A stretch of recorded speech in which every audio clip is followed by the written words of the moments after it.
Tell me how your week's going. Busy?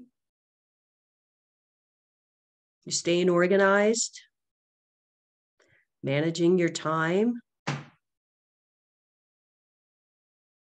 Did you guys have any exams this week? Yes, we had a med surge. And how'd that go? It was better than the first one. The first one, the style changed a little bit on us, but right. The second one was better. What we're used to seeing. And you know why it changed, right? To prepare us for next gen. For next gen. Right. Right.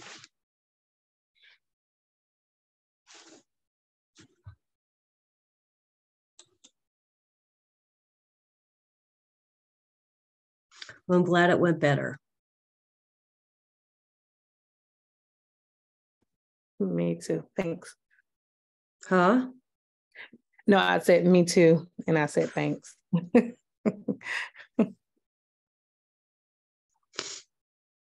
Well, I woke up to a couple inches of snow this morning. Blech.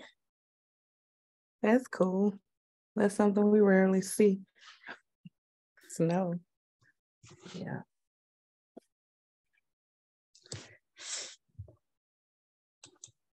It's pretty, but it's cold. What's the temp? Probably in the high 20s. Oh, wow. Yeah, it's cold. Well, Colorado gets cold, but the nice thing about Colorado is that when the sun comes out later, it melts all the snow. So by early afternoon, the snow's gone. And it's still dark here. So what daylight savings is tomorrow, right? Yes, ma'am. And I always get them confused. Do we get an extra hour of sleep tomorrow, or do we lose an hour? Fall back, so we lose an hour, I think. Spring ahead. Is it spring ahead, fall back? Yes, ma'am. So if we put it back an hour, we get an extra hour. Get an extra hour's sleep. Awesome. But it'll be so bright outside, it'll feel like you're losing it. Right. But then this is a time of year that it gets dark at feels like 3:00 in the afternoon. Right. So we gain an hour's sleep tomorrow night. Okay, well, that's a plus.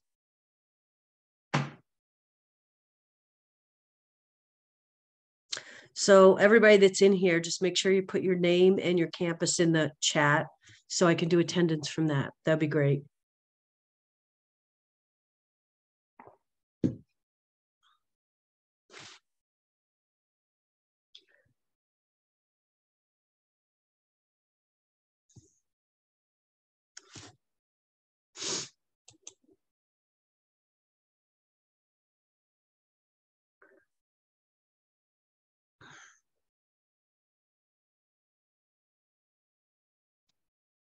Okay, I'll get going here. It's a little bit after the hour. I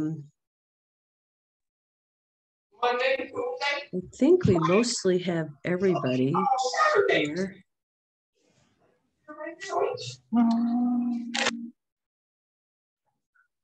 Let's see. Okay.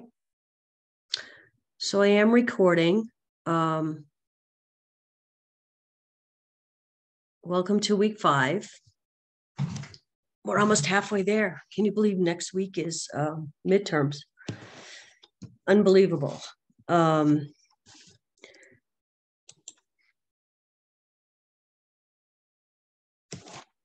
So let's see, today, a couple of things I want to cover. First of all, we're going to cover, does anybody know the topics or the chapters we're going to cover today? Chapter 8, 10, and was it 30? 32. 32. Which is what? Anybody have a chance to review the PowerPoints that were sent over the weekend?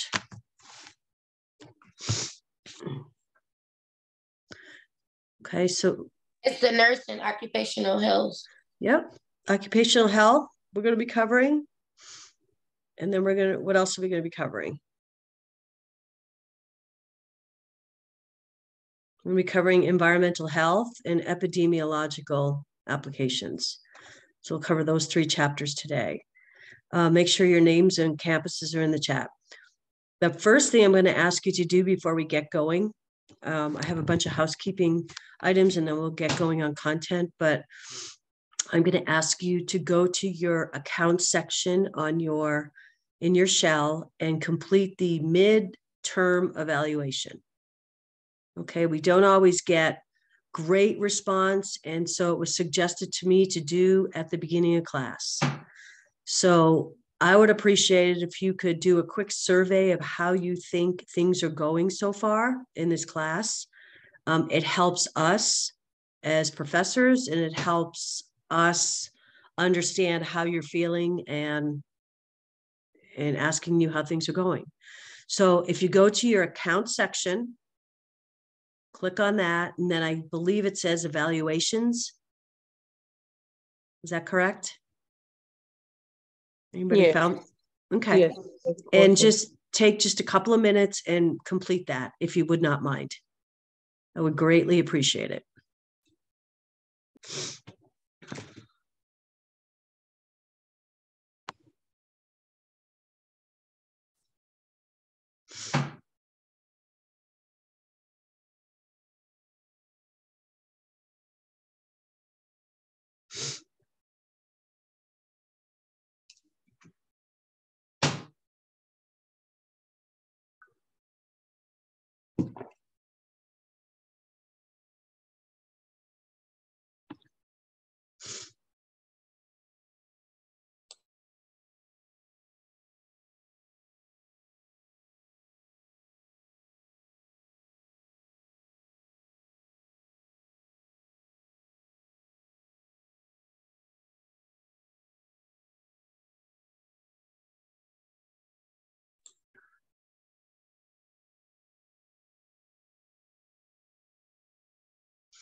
Good morning, Ashley. Are you there?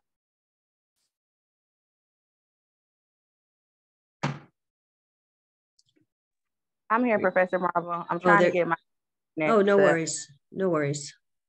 Get my internet to work out over here. No worries. Good morning, Caitlin. I can't see you. I'm looking at your ceiling. Oh, good morning. Good morning.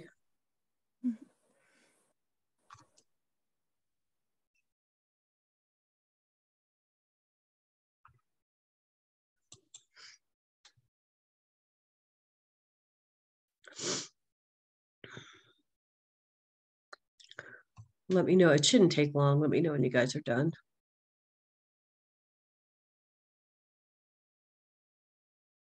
Good morning, Atifa.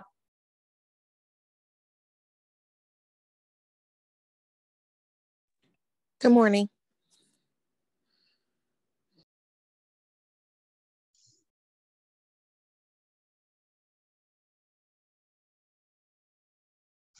Atifa, we're filling out the course midterm evaluation. It's in your accounts section of your shell under evaluations. Okay, yes, ma'am. That's what we're doing.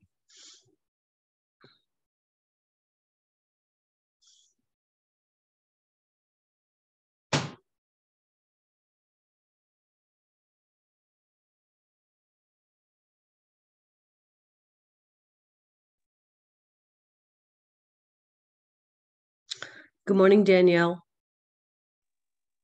Good morning. Good morning. We are in the process of filling out the midterm course evaluation. You find that in your accounts section. And then there's a drop down for evaluations and it says midterm. So if you could just complete that, that would be great. I need everybody's camera on. Danielle, Haley, and Juanita. Need your cameras on, please. It's on. I'm just doing the evaluation. Oh, okay. Thank you. Mm-hmm.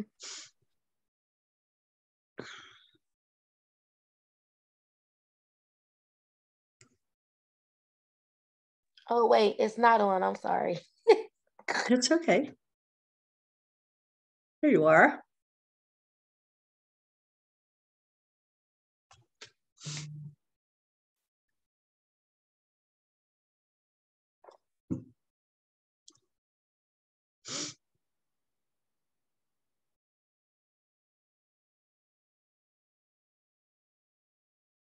Are we getting done?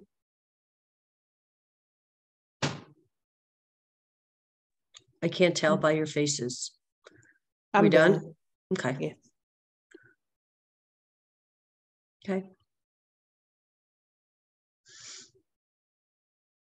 Haley and Danielle, could you guys turn your cameras on? Please.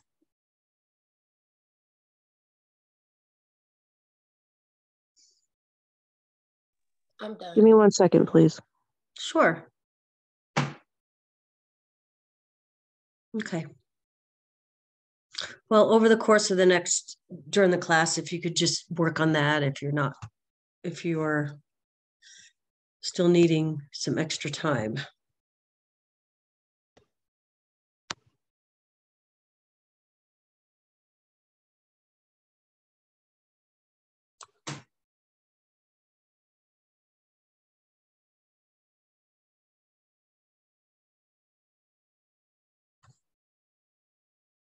Recording in.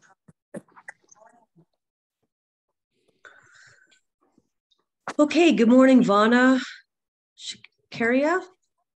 Good morning. Shakira. Shakira. I am asking you guys to go into your account section of your shell and complete the midterm evaluation for the class. That would be really helpful. And again, make sure that what was I going to say? Make sure what?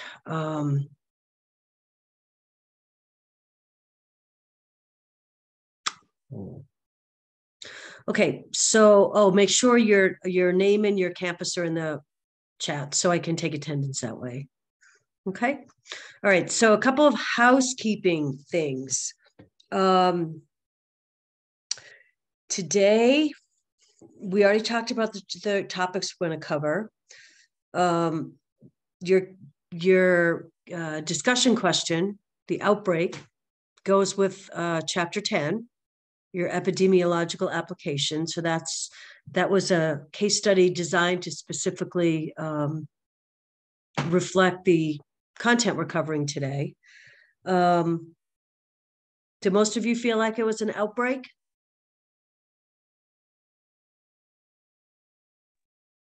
I think it was an outbreak. Yes, I did. Okay. Exam 2 is coming up next week. So you'll be taking exam 2 a week from now. Okay. I just posted before class this morning 2 more recordings. One from Professor Alani, and one from Professor Price. Okay. And I posted mine Wednesday afternoon. So now you have 3 recordings. Okay. There's still 3 more reviews to take place. Okay. Between now and Sunday. So I'll post those as I get them. So if you haven't been able to attend any live reviews, you still have 3 more opportunities, and then you'll end up with 6 recordings. Okay. I'll be opening exam 2 probably in the morning, sometime over the weekend. We just need to make sure you get it downloaded by next Friday. Okay, same guidelines, same instructions as exam 1. Okay. Does anybody have any questions about exam 2? Okay, remember the study. What I'd like to do today in the second hour is take a little bit towards the end of the class and just review the study guide with you guys, show you how it's organized, see if you have any questions on it. Certainly doesn't take the place of a review, but But if you haven't looked at the study guide yet, maybe it will help you get a little bit more organized. Okay. So we'll do that. And then I want to do the week 5, part of the week 5 Kahoots. And then we'll cover the content at the beginning. You should be working on your 2 projects, one due in week 7, one due in week 9, right? Week 7 is your group project, your infectious disease. And I think I've heard from most of you. Pardon me. I think there might be one group that I still haven't heard from as far as what infectious disease you have selected. So if you're in, so that group needs to get that information to me. Okay, everybody else I think is already got it. And then I don't know if you've started your vulnerable populations assignment. That's in week 9. But just make sure you don't wait until week 8 to start that. Okay. What else? That's it. Does anybody have any questions?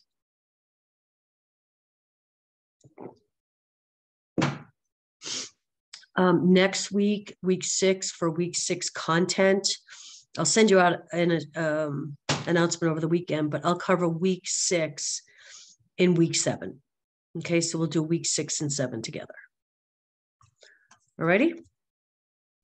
All right, I'm going to share my screen and just want to review a couple of things. Oh, did everybody take a moment to read Dean Brown's announcement from yesterday?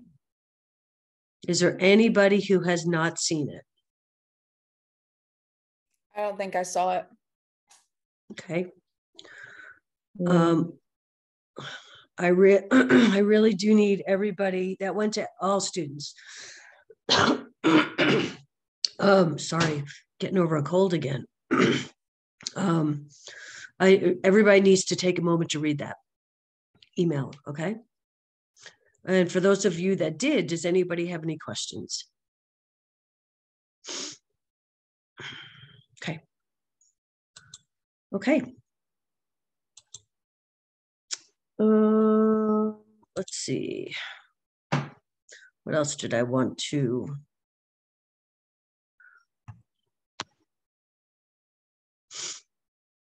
Let's make sure I covered everything in here. You know, if you haven't had a chance, if you read the announcement, I hope you read the top part. Okay, the top part was an excellent summary of what we're going to be covering today. So if you skip down to the homework and the to-do, that's fine, but go back and read the introduction to your announcement. Okay? It talks about outbreaks. Okay? Talks about epidemiology. It's an excellent summary. Just making sure I covered everything. Exam 2, study guide, NCLEX. Okay, so you got an NCLEX. Let's go.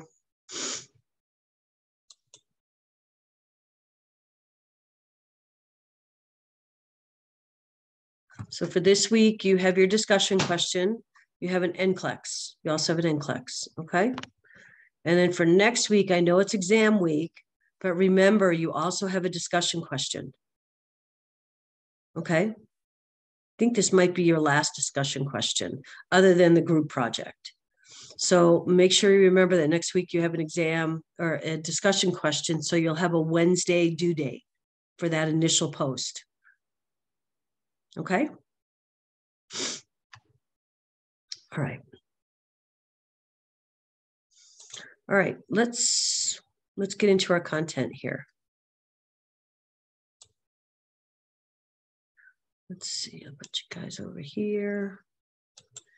Okay, when you think of environmental health, what do you think about? Things in the environment.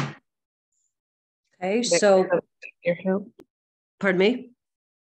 Things that are in the environment that can affect your health. Like? Air pollution, water pollution, stuff like that.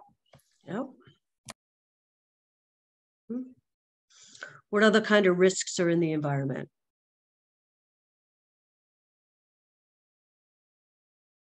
I don't know about you guys, but I just take for granted that somebody's monitoring the air quality, somebody's monitoring healthy water, somebody's monitoring any environmental risks. Do you guys take? I take it. I just take it for granted. What about you guys? Definitely. There's so many environmental risks. Has anybody ever seen the movie Erin Brockovich? I have. Have? Yeah, I have seen it. Okay, so Yolanda, tell us what Erin Brockovich is about. Oh, just the synopsis of it. What is it? Well, it's like she worked with a lawyer with these people who was being poisoned by the company who was putting like poison in the water. Exactly. And they were catching cancer and all that. Yep. That movie is a specific example of an environmental disaster. Okay, it was water contamination. Okay, in a small community in Texas, and everybody was getting sick at all ages, kids all the way through the elderly, with cancer from the toxins that were in the water. Okay, so environmental health is much more. Think about working in the hospital versus working in the community. In the hospital, lots of things are able to be controlled: the water, the air, the noise, right? Where in the community, it's just the opposite. There's a lot of uncontrolled risks in the community. Okay, so as you start to look at these chapters, remember that your chapter outline at the top of these chapters is your PowerPoint, right? It's your PowerPoint. Your PowerPoint is this outline with additional information in there. Okay, so as we look at the objectives, we have two places to get information to be able to answer these objectives. Okay, we have the chapter and we have your PowerPoints. Okay, and remember all these blue, these in the key terms, these are all hyperlinked. Okay, so if you see words in the objectives that you don't understand, take a look and see if those words are found in your key terms. Okay, if you're trying to figure out what are the most common environmental risks, okay, as part of your objectives, well, here are your the most common: air, water, land, and food. Okay, they're all hyperlinked. We'll take you right there. Okay, so I've gone through and highlighted what's important for us to know in order to understand the concept of environmental health. Okay, I highlighted a couple of words for you that are going to come up. I know that the agent, the host, and the environment are part of the epidemiological triangle that's introduced in this chapter, but we'll talk more about it in chapter 10 when we get to epidemiology. Okay, so environmental health. Okay, community nurses, public health nurses play a huge role in environmental health. Right? How do we define environmental health? Well, we can define it by location, right? We're think about environmental risks. So location, homes, schools, workplaces, churches, social organizations, anything in the community. Okay, each one of these places holds or has unique risks. Right? So we as community nurses need to be mindful of what those specific risks are in those specific locations. Right? We have to be able to do an environmental assessment, just like your ADPI. Okay, figure out what's going on, do an assessment, figure out how we can reduce them, how we can communicate what the risks are, and then how do we advocate for change? Okay, as I stated, we often take the environment for granted and fail to see what's right in front of us.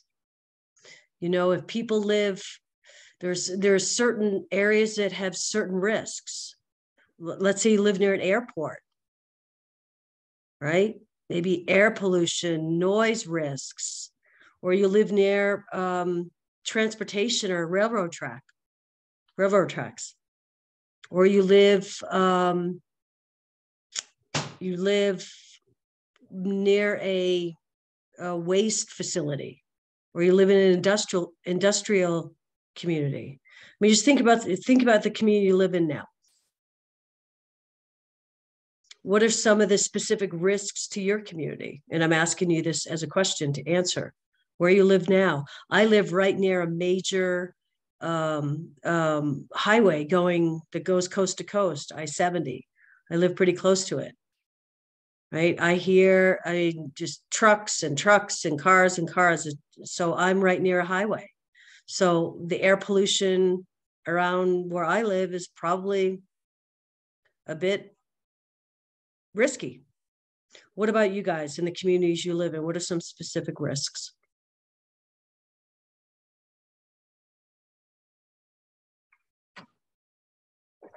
They're doing a lot of road work right by my house. So there have been a lot of wrecks right by Hardscrabble Road where they're doing all that road work right by my farm. Okay. What about the rest of you? What specific environmental risks are in your environment? It's the same for me. A lot of cars, a lot of traffic, busy area. Yeah. School buses. Yep. I had a student in my Wednesday class that just had an issue in her community with an accidental dump of toxins in the water, specifically in her community. And so they were having to do lots of different things for the protection and to reduce the risk in the community with regards to the water consumption. Anybody else have any specific risks? There was actually a gas spill or a gas leak in Blythewood, which is like 2 miles from me a couple months ago. And they had to quarantine off everybody. I'm not sure what the gas was they spilled, but a truck had flipped over or something. Yep. I know in my area, some of the houses are a bit older, so they have like the chipping paint and they're concerned about like lead and stuff like that. Yep. That's another one. Yep. Anybody else? I mean, think about what you have in your house, right? I mean, there are environmental risks all over. Our cleaning supplies, our gardening supplies, think about how many environmental or how many pesticides or insecticides we have in our house. Environmental risks are all over. Okay, some factors that can affect environmental risks are socioeconomic status, environmental exposure. Okay. So we can start with our own homes. Okay, what do we use? Do we have lead-based paint?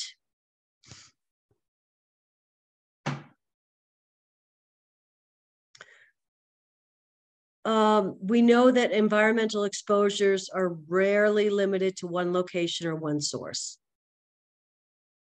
Okay. Some of the broad categories of pesticides that we may be using are the insecticides in our home, the herbicides in our gardens, like I said earlier, maybe the pesticide residues that are on fruits and vegetables that we buy, the antimicrobial soaps. So there's a lot of areas that we can look to. So box 8.1 talks about what kind of competencies as nurses we should have with regards to environmental health. Okay, so one of the things that we should be aware of is what's the relationship, or what populations have specific risks. Okay, and this isn't just in your home, this is in your work environment, this is in the schools, this is at the rec centers. Okay, we use the ADPI with environmental health we have to do an assessment. We have to do assessment of our community, or really an assessment. I mean, if our client is the individual or the family, then we may be doing an environmental assessment right in the home. Right? So when we think of environmental assessment, we may be doing an assessment of our own home, of our client's home, or we could be doing it for a school, like school nurses, as what I did for 20 years.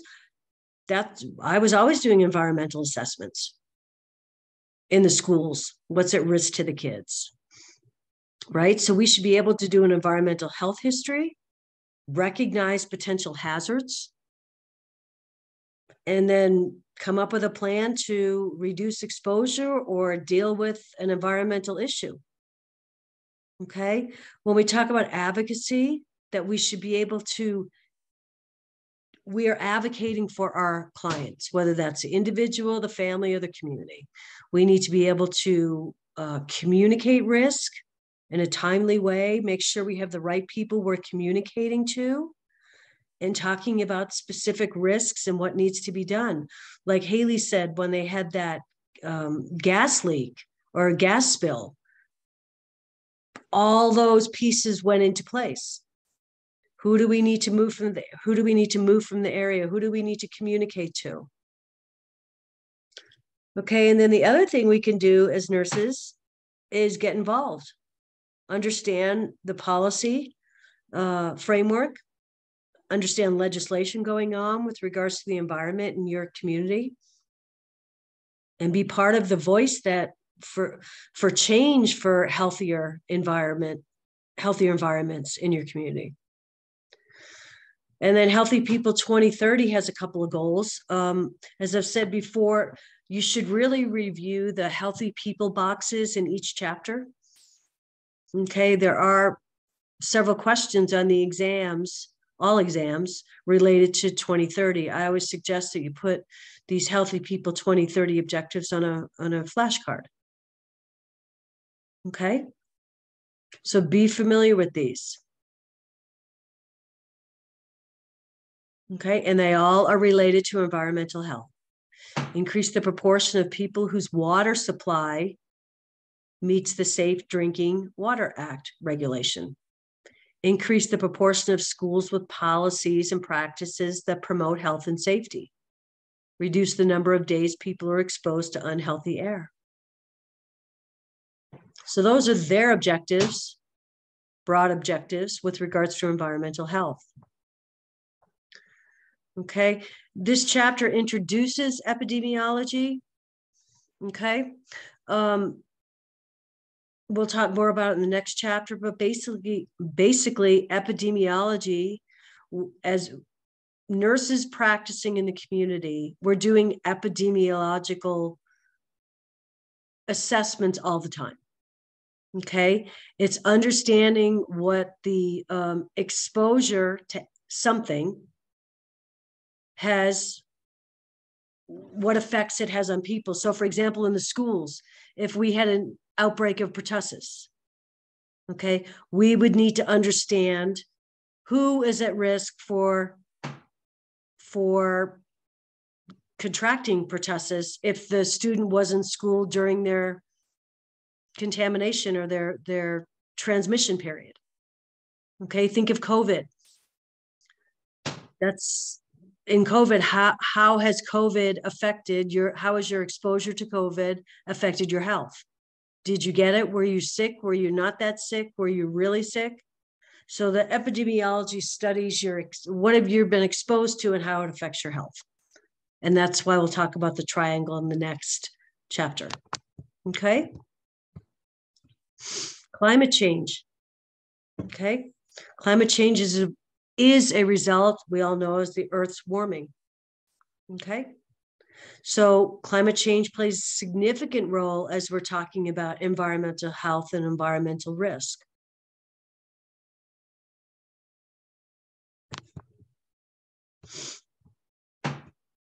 How do we do an environmental health assessment? Okay, so we can assess environmental risks in many, many ways. Okay, we can assess them, as we talked at the beginning, by factors such as the air, the water, the soil, or the food. Or we could assess them by the setting. Is it an urban setting? Is it a rural setting? Is it a suburban setting? And then we can also assess it by location.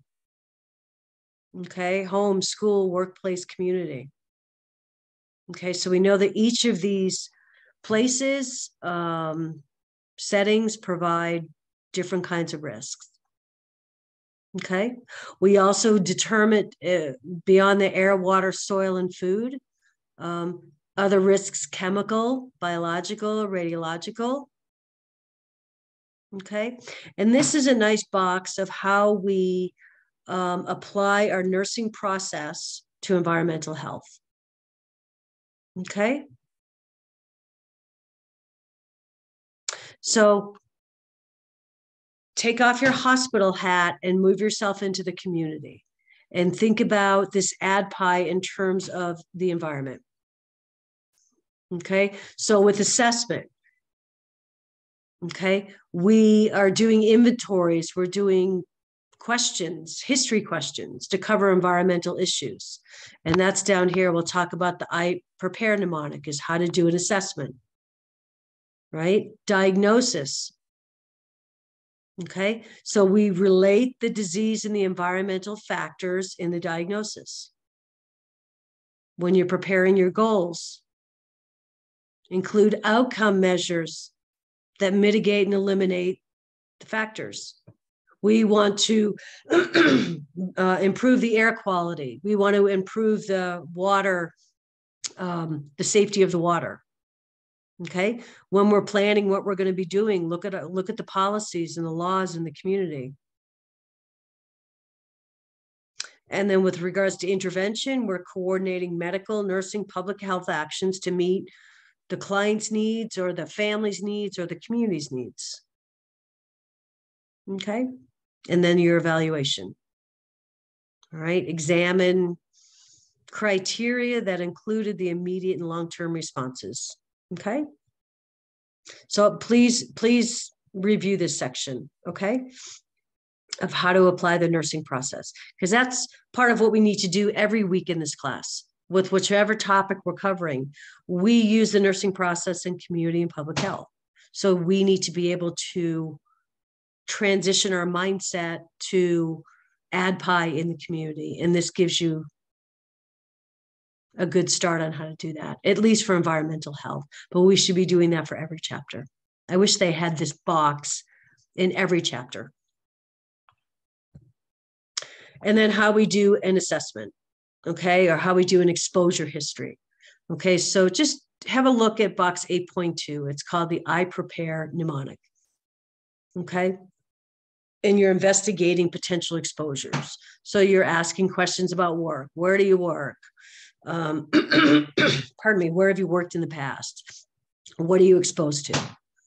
You know, so you're doing an environmental assessment at the workplace.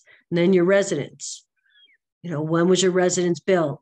What kind of heating do you have? What chemicals do you have on your property? Okay, are there environmental concerns in your neighborhood? Okay, what types of industries or farms are near your home? And then past work, you want to get, we're doing an exposure assessment. So you want to know what they did in the past.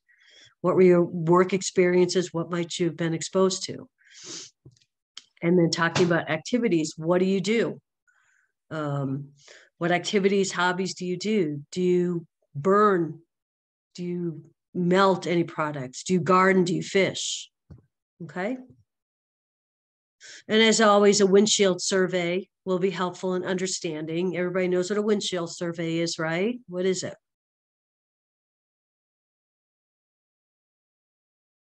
Where you drive around the community. Okay, it's a windshield. You're looking through your windshield, right? So as a nurse, a windshield survey is helpful in the first step of understanding what kind of risks there are in a community.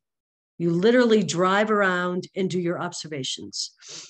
Is the community urban? Is it an older community? Is it a new community? If it's an older community, then maybe it's going to have potential lead issues with buildings. Is it close to factories, dump sites? Okay, so you do that by doing a windshield survey. You do that assessment. Okay, rural communities have different kinds of risks. They do aerial spraying of pesticides and herbicides. Do they use wood burning stoves? Okay. Next part of this goes through each of the 4 common areas we look at. You don't really need to go through all these. I just want you to know what they are: the air, the soil, the water, and the food. Okay, so we know about air pollution. Okay, we know about water contamination. What about land? That's the soil. That's why when they're building new buildings or new developments, that's why you have to test the soil. Was this an old waste site? Right? So those are, you hope that you know that your local communities should be looking at that. Okay? So food contamination, that's an environmental risk. You know, when I go to a restaurant, I just assume people are preparing food correctly. I just assume, but sometimes that's not always the case, right? So food preparation and production has, there's been a lot of, we've seen an increase in foodborne illnesses. Okay. Specifically chicken, eggs, meat. Okay, so we have to be mindful of food contamination. And then there's this law. We have the right to know. As community members, we have the right to know what's going on. Okay, we have the right to know what kinds of hazards are generally in our community. And if you go on the EPA's website, and the EPA is the Environmental Protection Agency, which is the agency that monitors environmental risks and environmental health, you can actually put your zip code in there of where you live, and it will come back with what specific hazardous or environmental risks are in your community. That's pretty neat. Okay, so we do have the right to know. Okay, that is a law. All right, so that's important to know as well. Risk assessment. Okay. What does the term risk assessment mean? It's the probability that you have been put at risk with an exposure. Okay. That's what risk assessment is. The process to determine the probability of a health threat associated with exposure. So in Haley's example of the gas leak or gas spill, right? That team of whoever responded to that environmental incident needed to determine how to keep the community around that safe. So they had to do their own risk assessment, right? So if people, if people who live close by were exposed to those gases, what's going to happen? That's a risk assessment. So that team that responded to that incident, first thing they do is a risk assessment. Does that make sense? We know that environmental risks in children are can be pretty severe. Okay. And we talk about even during fetal development. Okay, there are periods during fetal development where, you know, exposure can be exposure to chemical, whatever, can be very, very, can lead to very poor outcomes. So pregnant women need to be extremely careful about what they're exposed to. Okay. During such, I'm just going to read this to you. During such times, even extraordinarily small exposures can prevent or change the process that may permanently affect normal development. Okay, so have to be very mindful of that working in the community with, if you're working with pregnant women. Okay, we know that children are especially at risk for environmental hazards because of things like poverty, lack of access to healthcare, maybe high risk environmental situations in which they may live. Kids are also at risk because of the immaturity of their immune systems, especially their respiratory systems. And that's where we talk about air quality, right? Infants and young children breathe much more rapidly than adults, and this could lead to potentially increased risk for respiratory, especially asthma. You know, asthma is the most common chronic illness in kids. Okay. Some other conditions that are associated with environmental factors: autism, cancer, respiratory diseases, obesity, neurodevelopment. Okay. So kids are very, very at risk for environmental exposures. Okay. Let's go through the levels of prevention. Okay, so we're talking about environmental health here. So what might be so their primary prevention listed here is only used non-lead-based paint. So here we're trying to prevent any risk before it happens, right? So we're trying to educate on the use of non-lead-based paint. What would a secondary prevention be? Well, we're trying to identify, remember, secondary is screening. So we're trying to screen for early risk and early interventions. So secondary here, if lead is found in the paint, remove the paint, replace it. Then tertiary already assumes that you've had the lead exposure. Okay, so we're treating lead exposure to reduce the blood levels. Okay, anybody have any questions about that? Please review these prevention boxes in each chapter.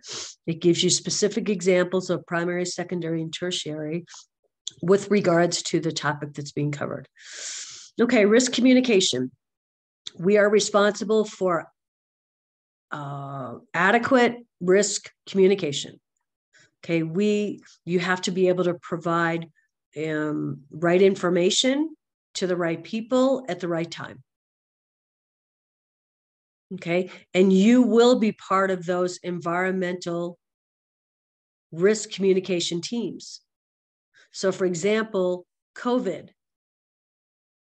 Okay, we as nurses in the community, I was in the schools, were responsible for getting the right information out to the parents, the accurate information that we knew at the time about COVID,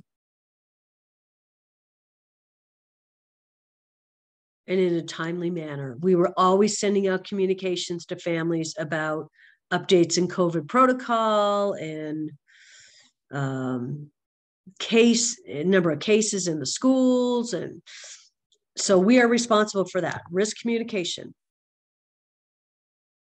Okay. And then advocacy. Okay. More than 3 million nurses are in the United States, and we should be a strong voice for our clients. And that's what advocacy is. We are advocating for our clients, whether our client's an individual, a family, or a community. Okay? That is one of our roles as a nurse, to be an advocate.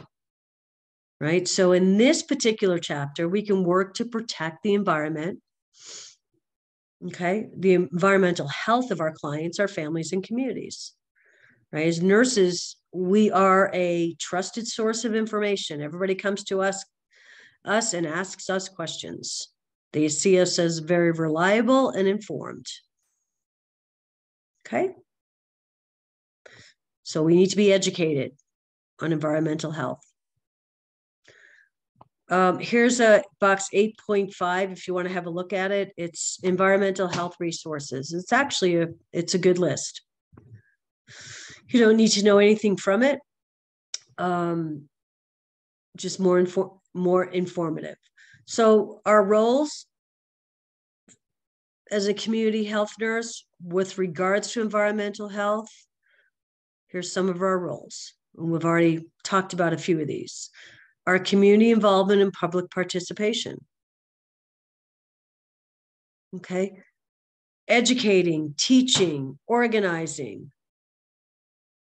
education programs that talk about what our risks are as a community and how we can reduce those risks, right? One of our jobs is to do our risk assessment, right? Trying to identify potential risks. We talked about risk communication. We are supposed to be communicating what's going on. And then as nurses, you may not realize it, but we're always doing epidemiological investigations. Okay. When I was the last 2 years of my school nursing job, all I was doing was COVID. Okay. I was all, and it didn't seem like epidemiological investigations, but it actually was, right? Trying to look at the exposure to the health of the kids. You know, who do we need to get out of school that's come up positive? Okay. We also, as nurses, will do studies about the increased risks of cancer. Okay.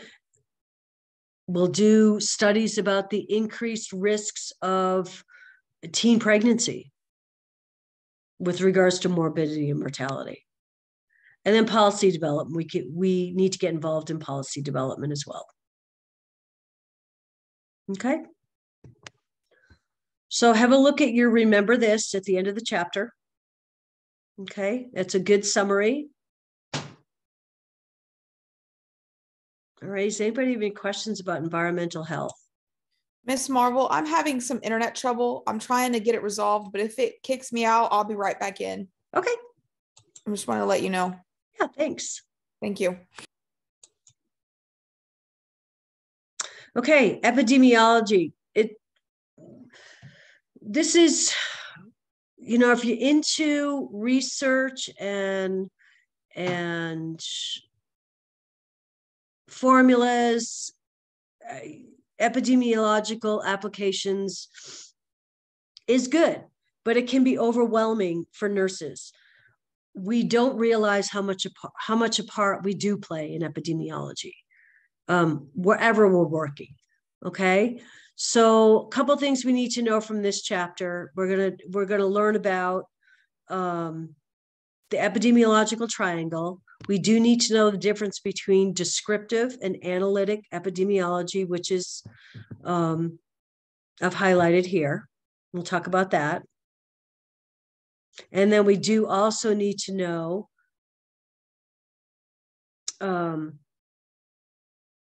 about what are some of the experimental studies. So we're gonna talk about that as well. Okay, so you don't need to read this whole chapter from start to finish. Okay, I've highlighted the sections we need to understand based on the objectives. All right, so again, I have the objectives highlighted in every chapter. This is what we need to know. Okay.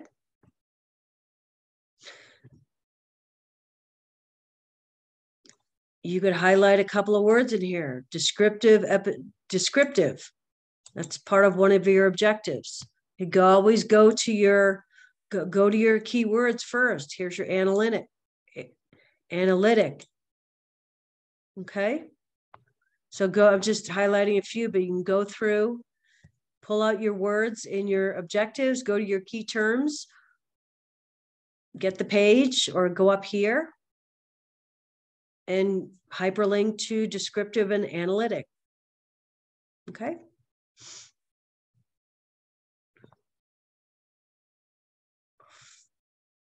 I know it's mentioned here, but we're going to talk about it more in depth later on in the chapter. So here's your Healthy People 2030 objectives related to epidemiology.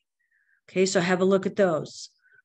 All right, reduce the rate of deaths in adults with diabetes. Increase the proportion of people who wash their hands and surfaces when preparing food. And then increase the proportion of people who refrigerate food within 2 hours after cooking.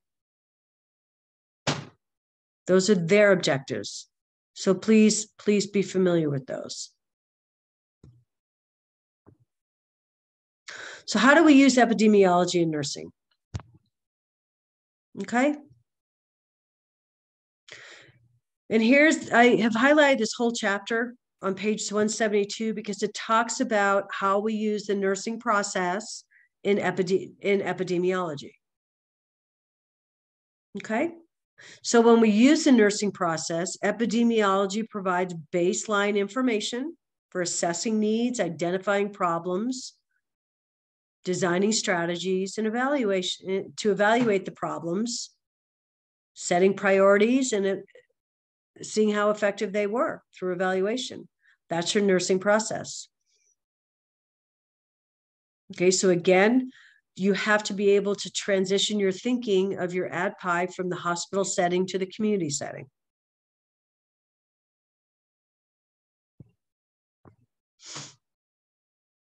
So what are some basic concepts of epidemiology? We need to know what a proportion is, what a rate is, and what a risk is. Okay. Proportion is the number, what is the proportion of people that are going to get cancer over the next 5 years? Okay, and it's a formula, and I'll show you that in a second. It's below. Okay, so proportion is, what is the proportion of what's the proportion of the population? The rate is the measure of frequency. Okay, and then the risk refers to the probability that it's going to happen. Okay, so you need to have an understanding of those three. Okay.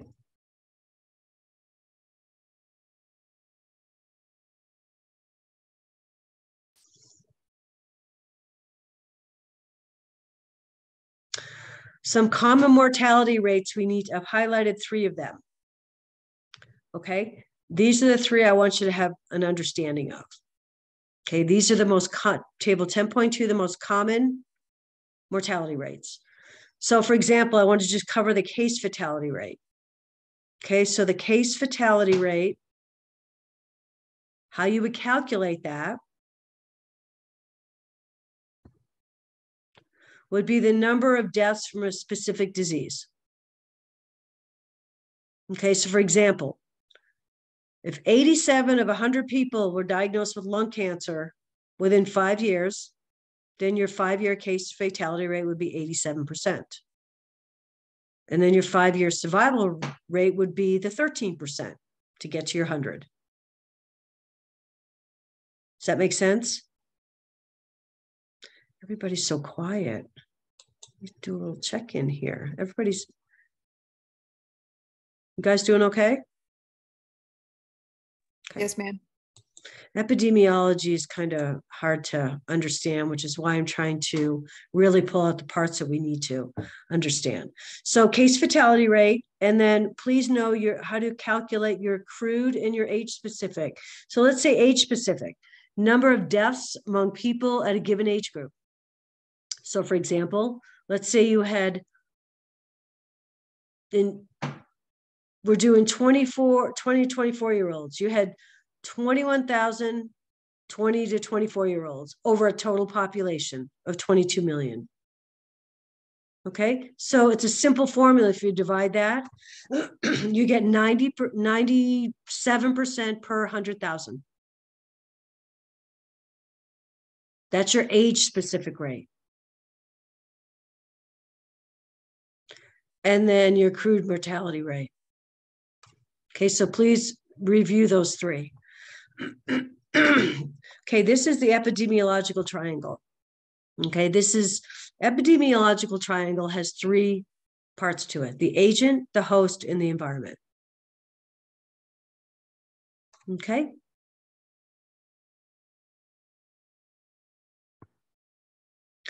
Here's what they are. The agent is the actual virus, the bacteria. Okay, that's your agent. You have to have an agent. Okay, bacteria, viruses. If it's a chemical agent, maybe toxic chemicals, pesticides. If it's a physical agent, radiation, heat, cold, extreme heat, extreme cold. So you have to have an agent.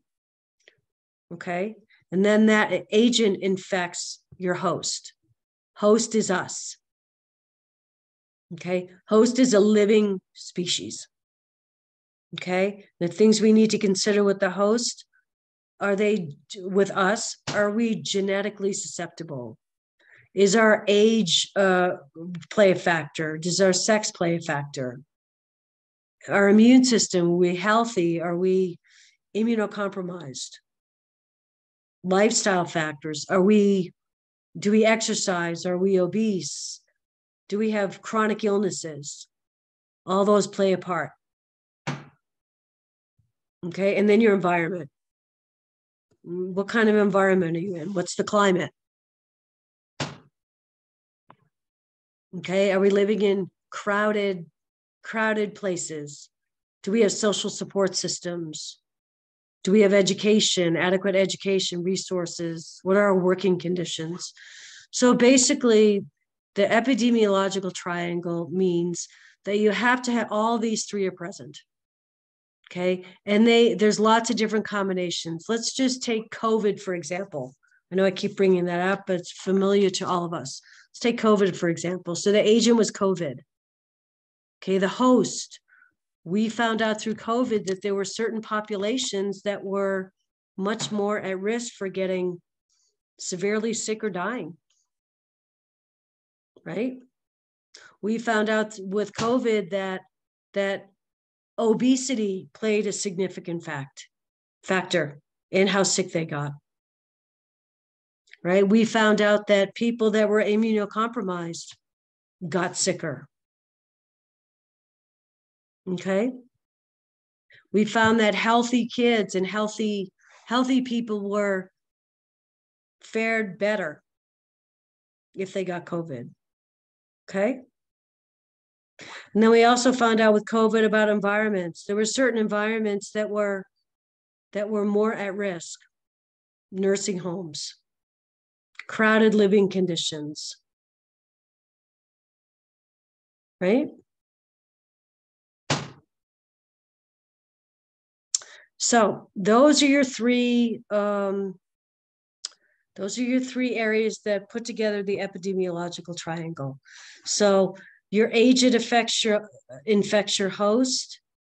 Depending on what your host has going on will determine how ill they get, whether it's a infectious, chemical, or physical.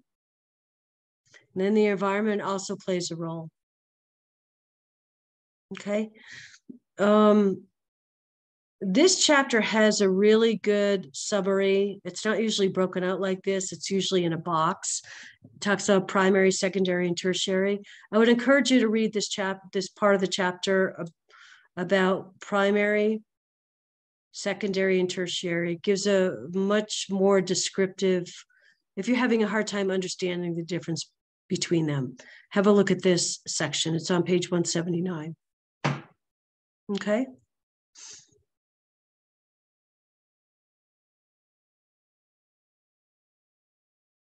Okay, sources of data, right? We need to know how do we obtain the data? Okay, there's three sources. Okay, they're right here. Routinely collected data, data collected by other purposes, and original data collected. So those are the three ways we collect information. With routinely collected data, that's usually census data, vital records, surveillance data. Okay, this is data that is typically available to us, okay, through county records, the state or the county.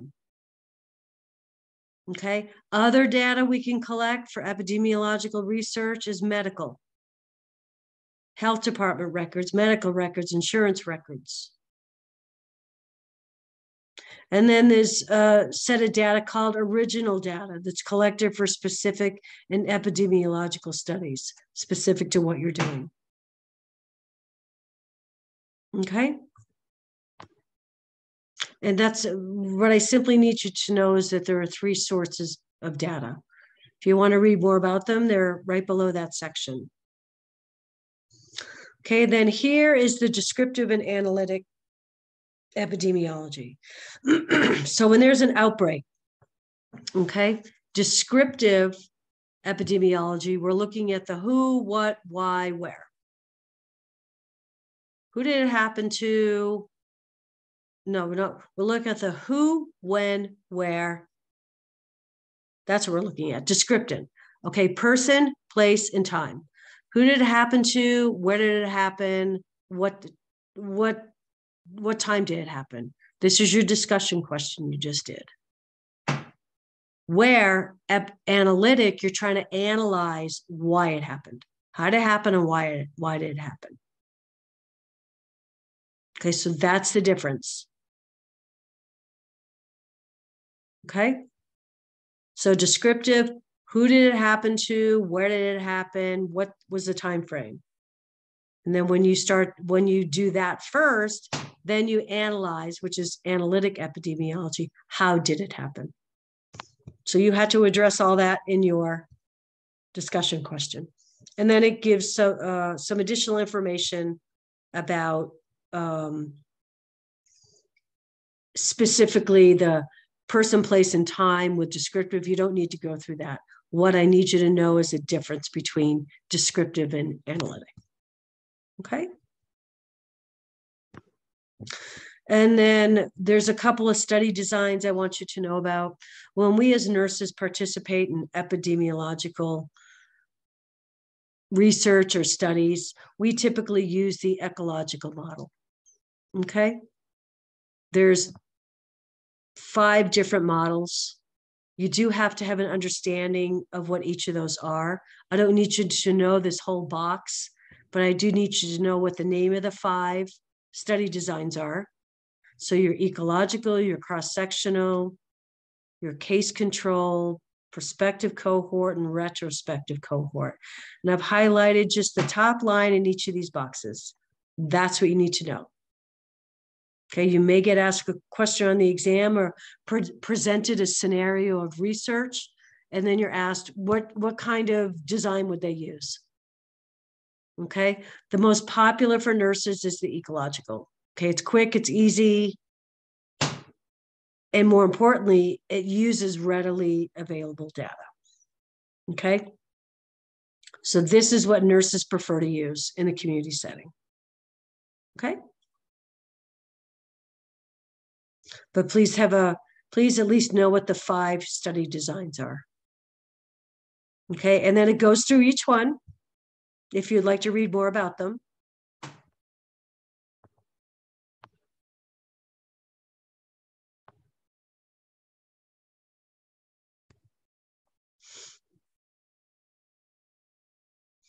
And then let's go through the levels of prevention. Here, they're related to cardiovascular disease. So in a primary intervention would be trying to prevent anything before it happens. So you may discuss with clients a low-fat diet and need for regular exercise. Secondary, implement blood pressure screening. And then tertiary, they already have cardiovascular disease. So you're providing cardiac rehab or medication, or they're having surgery. Okay. So those are the few things I want you to pull out of this chapter. Okay. You don't need to read this whole chapter from, pardon me, start to finish. You just, the sections I highlighted, the sections that will help us answer the objectives. And then again, remember this is a good summary. Okay. Anybody have any questions about epidemiology? This is kind of a rough, it's a tough topic to cover because it's so involved. And what I said before is I didn't realize how much I was doing with regards to epidemiology as a school nurse. It's just second nature. With regards to monitoring outbreaks of things in schools and infectious diseases and working with the health department.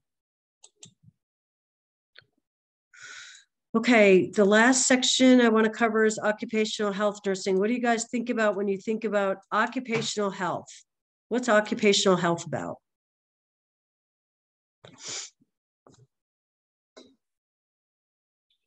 Like Health in the work field. Occupational health is all about the workplace. Okay, it's ensuring health and safety in the workplace, irregardless of where you work. You could work in a big hospital. You could work at a fast food place. You could work at a hair nail salon. Right. Every working business is subject to occupational health guidelines. Okay. Occupational health nurses are an extremely important part of the team to keep their workplace safe and healthy. Okay.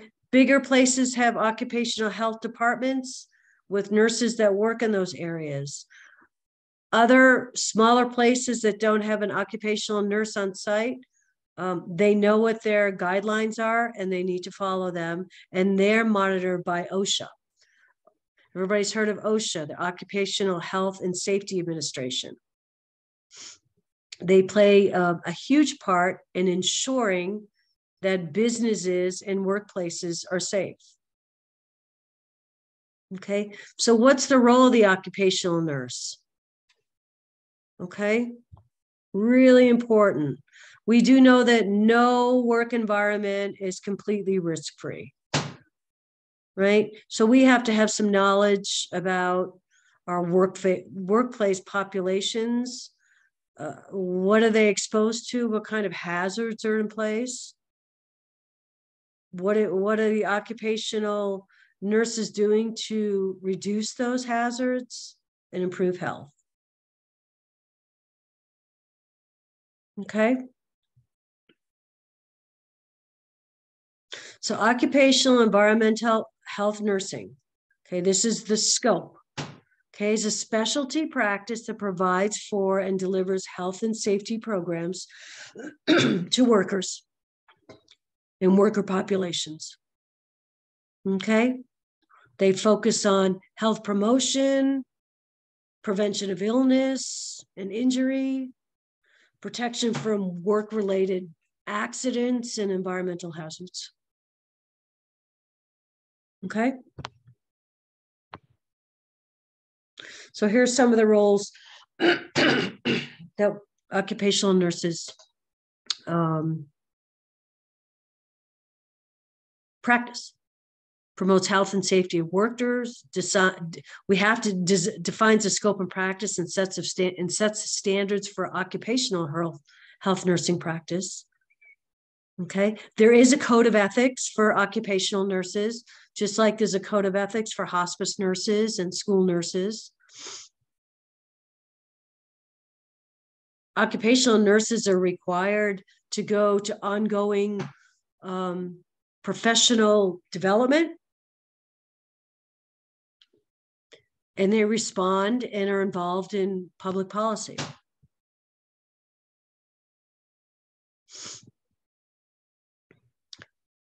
Here's some population aggregates that occupational nurses would work in.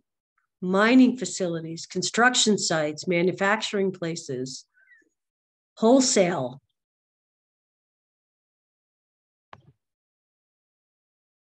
And here are the industries that are most affected by hazards: automotive, service industries, agriculture, construction, high-tech firms that do chip manufacturing.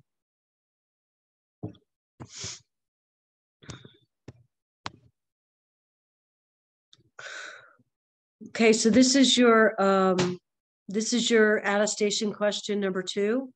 Okay, what are some categories of work-related hazards that the occupational nurse will be working with? Okay, we have biological and infectious hazards. So think about it. Bacteria, viruses, parasites may be transmitted via contact with infected clients or contaminated body secretions. Okay, think about that in the hospital. Chemical hazards, right? Various forms of chemicals, including medication, solution, gases, vapors, aerosols. Enviromechanical hazards. Okay, accidents, injuries, straining from lifting, slippery floors. And then your physical hazards. What if you work in an environment that has radiation, electricity hazards, extreme temperatures? What if you're working in an environment that has, very cold or very hot, very noisy? And then your psychosocial hazards, right? Job-related stress, emotional strain, interpersonal problems. They say that people spend a third of their life at work. So people are going to bring interpersonal problems or issues outside of the workplace to the workplace. So those are your 5 categories. I need you to know what those 5 categories are and be able to give an example of one of them, of all of them. Give one example of each of them. Okay, that's on page 581. And that's your second attestation question. And then it goes through each of them in more specific data. This is more specific detail. This is interesting. The 32.1. Nothing you need to know here, memorize here, but these are different job categories, what potential exposures they may have, and what potential work-related diseases they may come up with. Okay. Then it goes through the 5 in more detail. Your biological, chemical, enviromechanical, physical, and psychosocial, if you want to read more about each of those. Okay, so here's where it talks about OSHA. Okay. There's an increasing concern. The population, the worker population has changed so much over the years. Okay, there's an increased concern about worker health and safety. Okay, there are significant risk factors for every workplace. I mean, think about it. Of the environmental risks, the risks, if you in your car, wherever you work right now, think about what risks you're exposed to.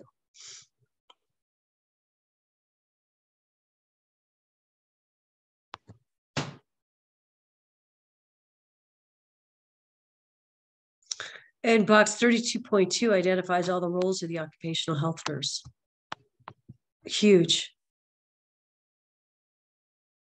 I have a couple of friends who work in Occ Health, we call it, and they are absolutely inundated, absolutely inundated with issues in their organizations, whether it's mental health, whether it's health issues, people that have been injured on the job, returning to work, they're in charge of all that.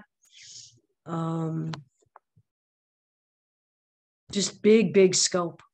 And then there's your levels of prevention. You can have a look at page 586. Okay, for occupational health. And then this next section goes through how you do how you do an occupational health assessment. And this is that box. We have a look at this box right here, please. How do you do an environmental or a workplace assessment? So the occupational nurse needs to understand who their population is, what kind of work they're doing. Okay, what kind of hazards are presented in their workplace? What is, are there increased injuries in a specific area of where they're working? Are they related to certain hazards? She or he needs to understand what risks there are for all the different, think of all the different people that work in a hospital, from food service to maintenance to healthcare workers, and all the potential different exposures and different risks for those workers.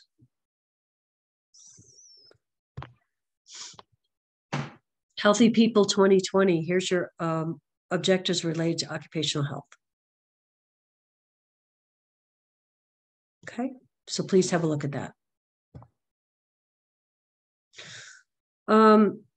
You need to understand the difference between these two agencies. Okay, I'll tell you, you are going to get asked about this on the next exam. Okay, we need to understand the difference between OSHA and NEOSH. Okay, the OSHA, that's kind of the big dog.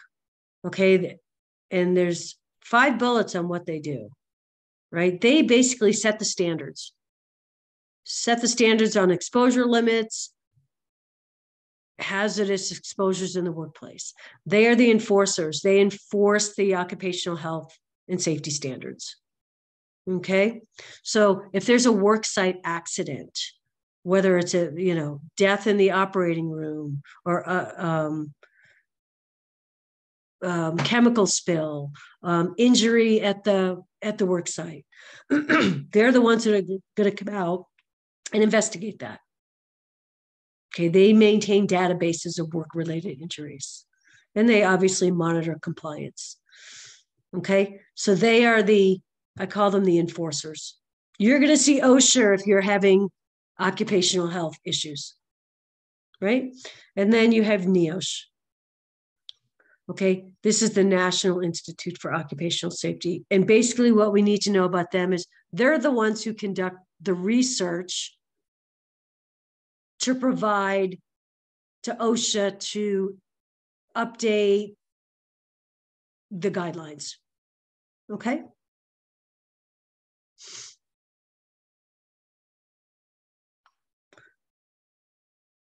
Okay, so that's really all we need to know about occupational health.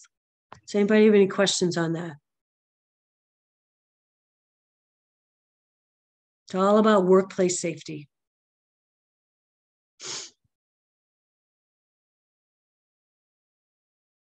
Let's jump to our Kahoot.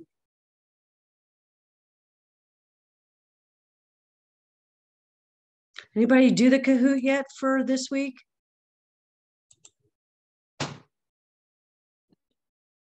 I have not yet. Let's do a couple of questions on that, and then we'll go to the study guide real quick. Nope, I just want to go to my group. Where's my group? Professor, I have a question. Sure. So for our group project, I was trying to figure out, do you want it like bullet style, or do you want it like paper form, like as a paper? Your group project? Yes. It's a paper. Okay, that's what I was. It's a paper. Okay. Your individual project, your vulnerable populations is your PowerPoint. Okay, I just wanted to make sure. Okay. Yeah. Thank you. You're welcome. Where's our week 5 Kahoot?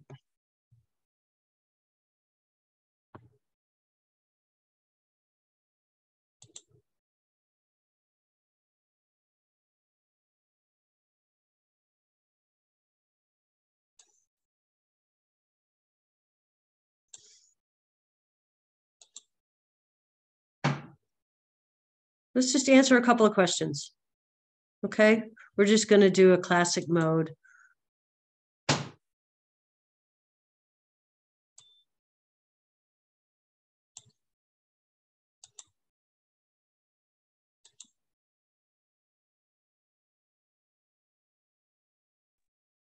Can you see this? Yes, ma'am.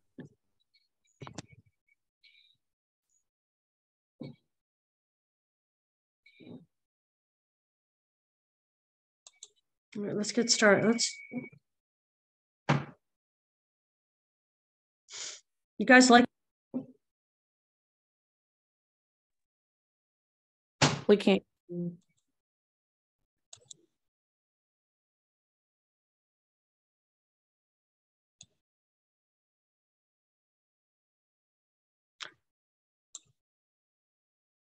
Are you guys able to see the Kahoots? Anybody?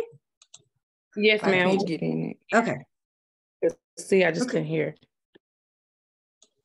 Okay, so the nurse wants to help keep the community environment safe. This is a priority question. What's the word in here that's the important word? Most. Right? Yes, ma'am.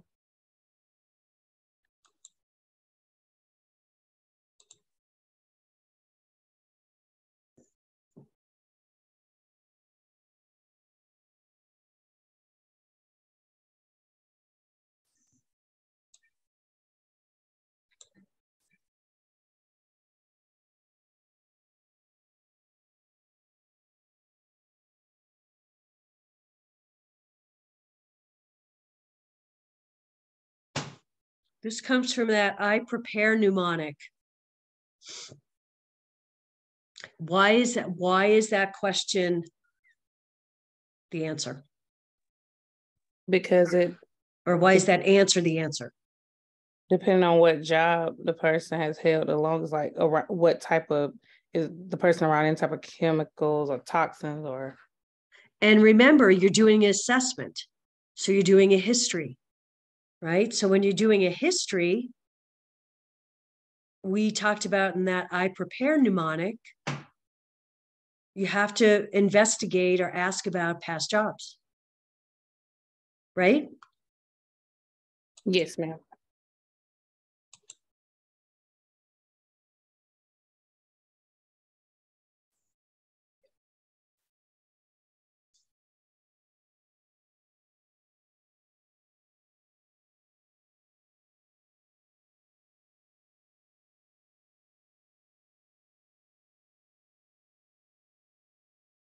This should be a no-brainer.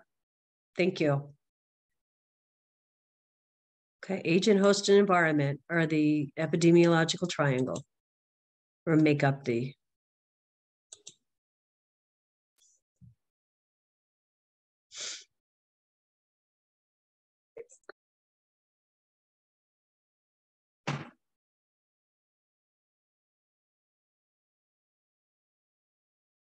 Great, thank you.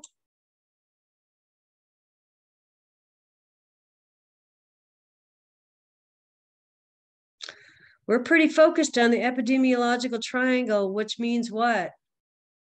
It's going to be covered in a few different ways on the exam. Okay. Let's do 10 questions and then I want to review the study guide.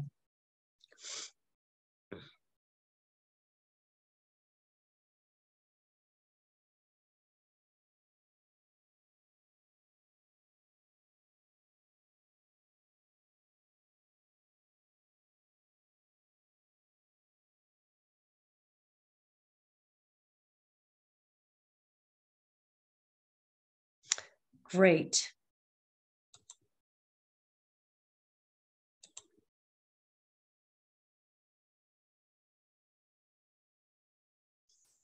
Okay, here's an epidemiology question.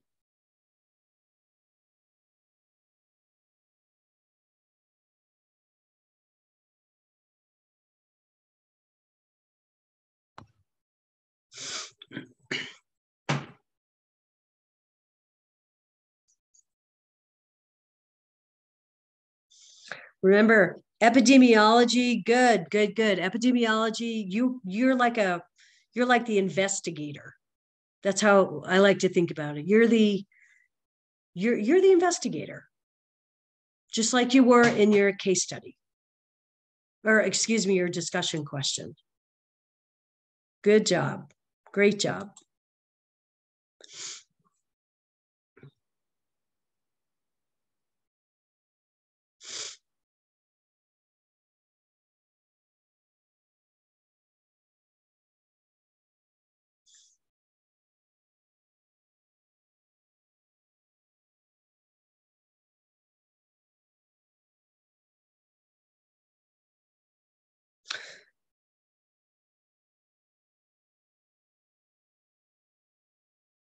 Okay.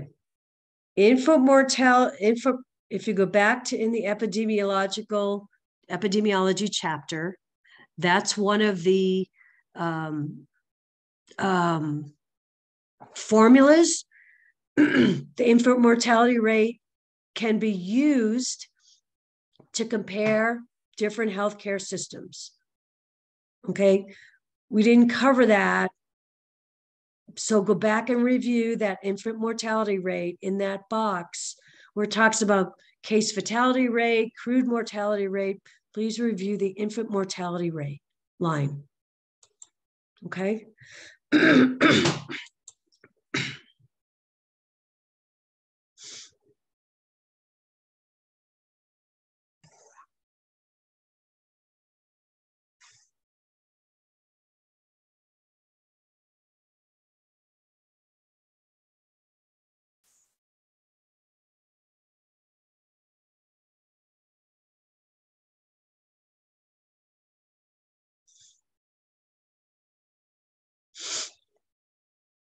Okay, so the web of causality, this is in relation to the epidemiological triangle.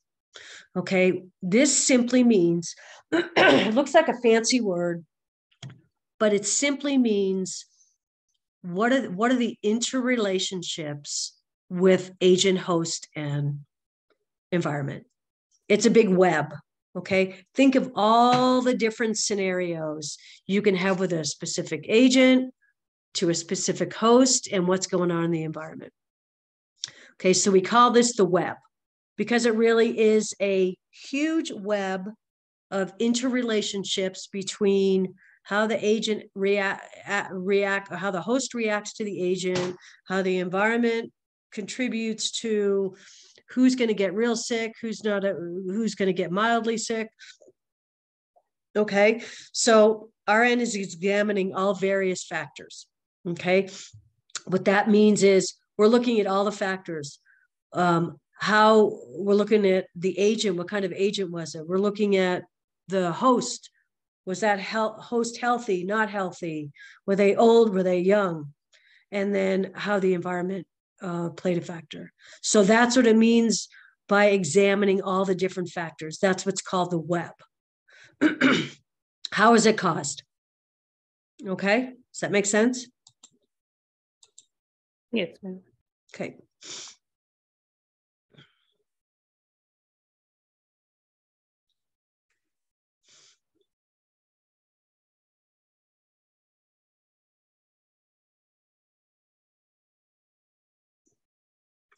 Oh, you guys are smart. Thank you. Thank you.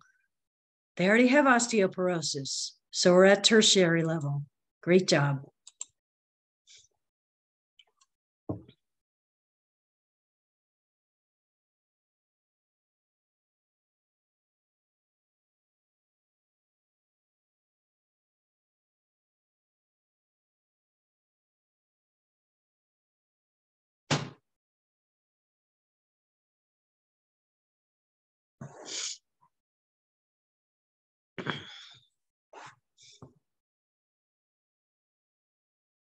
Why is that the right answer?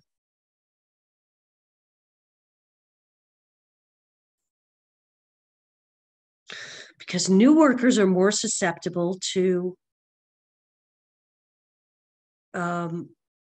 occupational risks. worker Maybe risks. because they don't know and they're new to that environment. Exactly. So we need to make sure that they are well educated, right, with regards to risks, right, and continue to keep reminding them, okay, making sure we follow up with them. Do they understand the policies and procedures? Do they understand how to minimize their risk? All right, I'm going to ask you to finish the rest of them, but good job, you guys. I want to just go through the study guide real quick, okay? So I'm going to pull up my study guide. Okay, so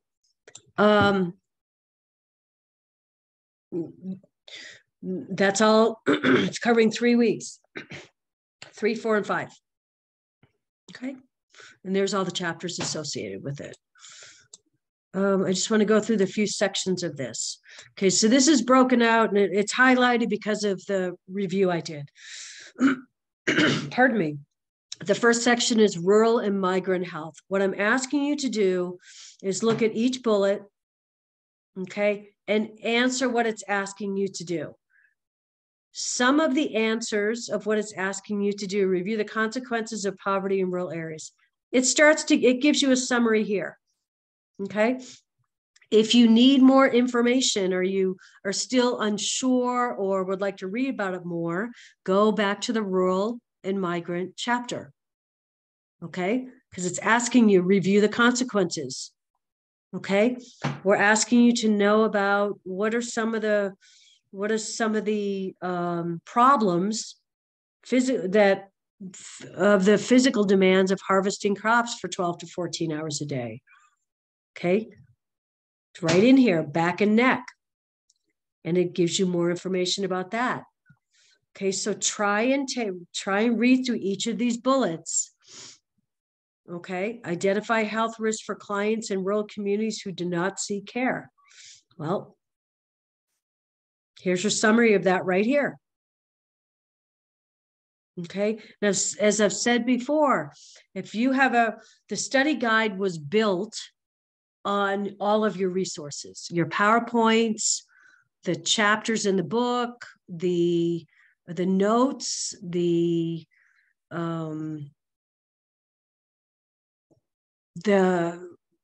reviews, and the actual exam. So it's coming from a lot of different places. Okay, but if you study guide is a good summary of what information, what topics you're expected to have an understanding of for the exam. All right, so rural and migrant health is one section. Okay, I like to highlight, so I was asking students to pick out what is the most important part of the bullet. And I would highlight that, and they would see how much of that answer is in here. If you have a good understanding, not memorization, because that's not what you're supposed to do with the study guide. If you have a good understanding of the study guide, you'll do fine on the exam. I say that with every exam. Second section was vulnerable populations. Well, looks like here, we're talking about, we have a bullet on HIV, homeless, single moms, alcohol, youth violence, homeless people. Those are all vulnerable populations. Okay, then the next section is on alcohol, tobacco, and other drugs, which had its own chapter.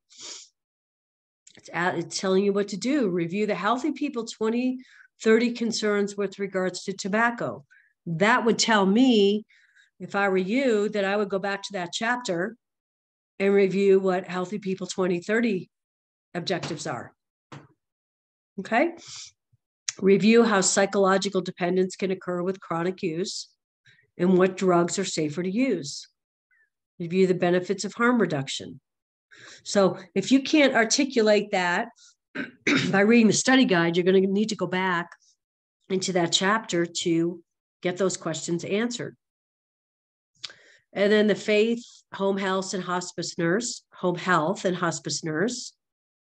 We talked about religiosity and spirituality. So if you can't articulate the two differences with those, you'll have to go back to your chapter and get that out. Get that. Okay. Medicare coverage. Everything's right in here that you need to know. Okay, know the primary goal of hospice care and focus of care. And we covered that this week, the environmental health and epidemiology.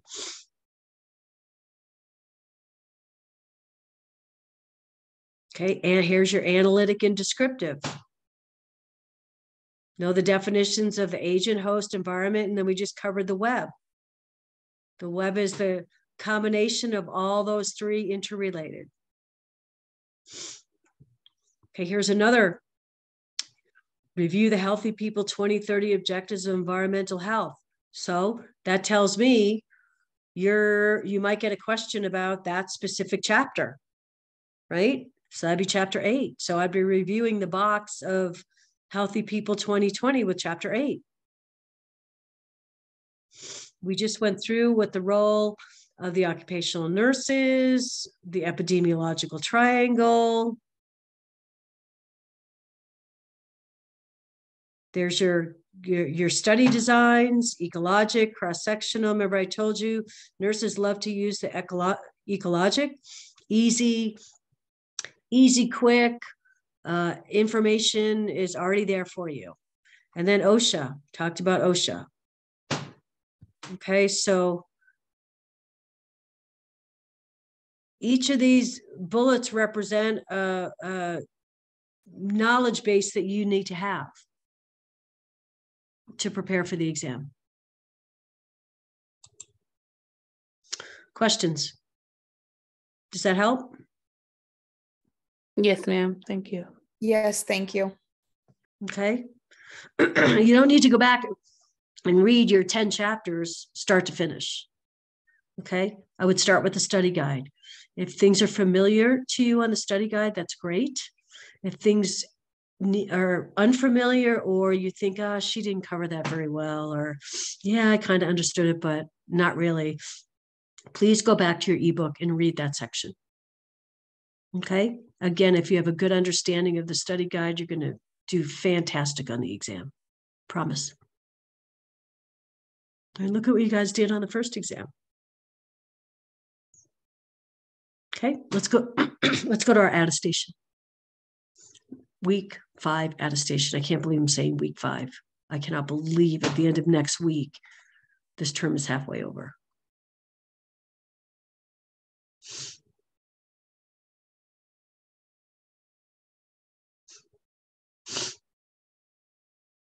Okay, what's the first question?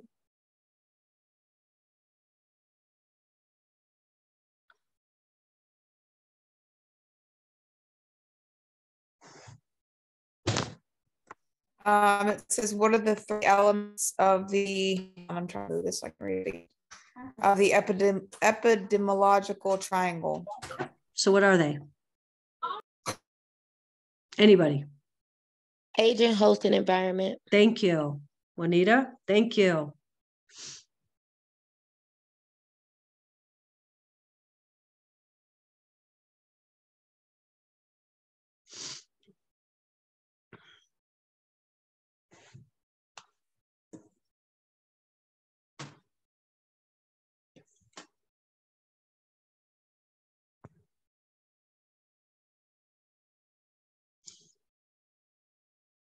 Oh, no, we don't have a quiz this week. Oh, no, that's next. Talk to myself. Don't worry about me. Keep working. That's my next class.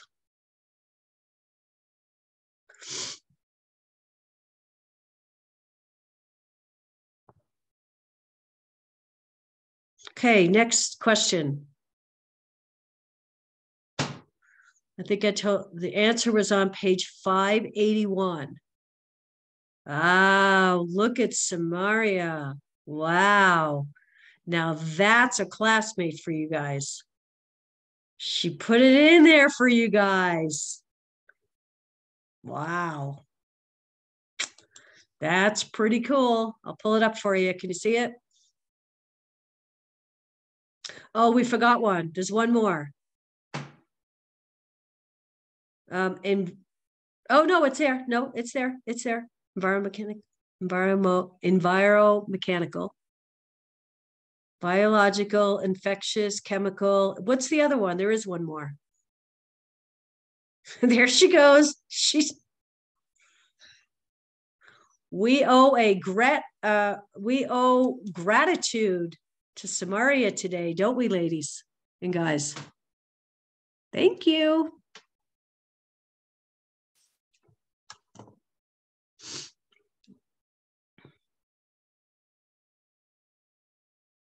That's awesome. Thank you for doing that.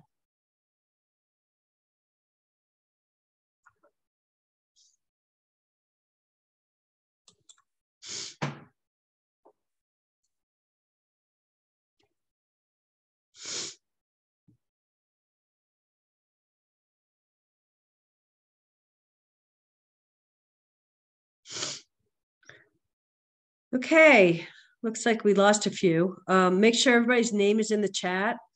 Happy Friday. Almost finished with week 5. I'm really proud of you guys. Really proud of you guys. We're getting there. We're getting there. Try and get to a review session if you can. That would be best practice. If not, definitely listen to the reviews.